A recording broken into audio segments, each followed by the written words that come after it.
एक वर्णाढ्य कार्यक्रम माध्यम 22तम डगरा बेलाभूमि महोत्सव उद्घाटित होईछि। ओडिशा सर्विस परीक्षा रे कुठित अर्जन करछन्ती।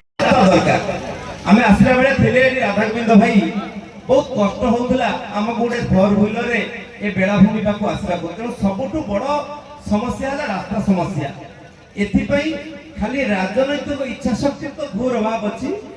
एथिपई आपण मानको समस्त को मिलित भावे उद्यम करबा दरकार। बालेश्वर जिला बालियापाल प्रेस क्लब और डगरा बेलाभूमि महोत्सव कमिटी पक्षरु एही महोत्सवर आयोजन करा जायथिबा बेले कमिटीर सभापति सभारे अध्यक्षता करिथिले। आउ बहु मान्यगण्य व्यक्ति माने अतिथि भावे जोग देई महोत्सव अंचलर प्रतिभा को चिन्हाए और कला संस्कृति को उज्जीवित करने सहित भाईचारा को सुदृढ़ करिथाय बोली निज निज वक्तव्य रे कहिथिले। निश्चित भाव में आम जो डगरा बेलाभूमि महोत्सव ये जो महोत्सव कमिटी निरंतर प्रयास फल गोटे विश्व मानचित्र रे स्थान पाई किंतु ये भित्तिभूमि टिके अभाव रोचे। सबुठ बड़ कथा हूँ जो रास्ता समस्या रोचे। जदि रास्ता ठीक हो जदि अनेक होटेल शिल्प गढ़ी उठिब ताहले ये डगरा बेलाभूमि खाली आमर पश्चिम बंग दीघा बेलाभूमि नुहे आम जो गुआ बेलाभूमि सहित निश्चित यह टक्कर दे पारे तिले मात्र संदेह ना। तबे डगरा बेलाभूमि उद्घाटनी उत्सव मंच रे स्थानीय अंचलर प्रतिभावान व्यक्तिविशेषों को संबर्धित करा जायथिला।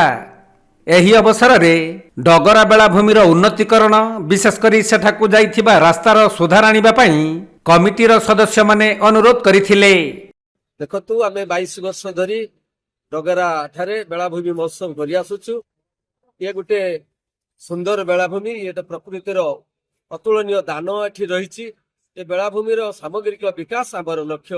ये बेलाभूमिर सामग्रिक विकास हेले ये टूरिज्म बढ़िबा सहित लोक मानकर आर्थिक उन्नति मध्य आसी पारिबो, रास्ता घाटर उन्नति आसी पारिबो। किंतु दुखर कथा जे आमे जे भली भाबरे आशा रखिथुलु विकासर कथा सेते मात्रा रे हेई नाही। आज मध्य मंचरु आमे आह्वान करूछु, आशा रखिछु निश्चित भाबे ये बेलाभूमिर सामग्रिक विकास हबो ही हबो।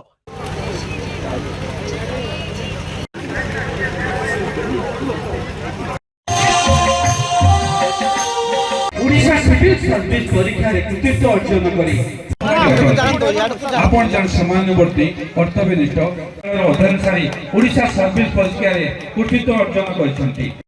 निशुल्क सेवा 34 सरकार। बालेश्वर जिला बालियापालरू सुभाष दास रिपोर्ट कोणार्क लाइव।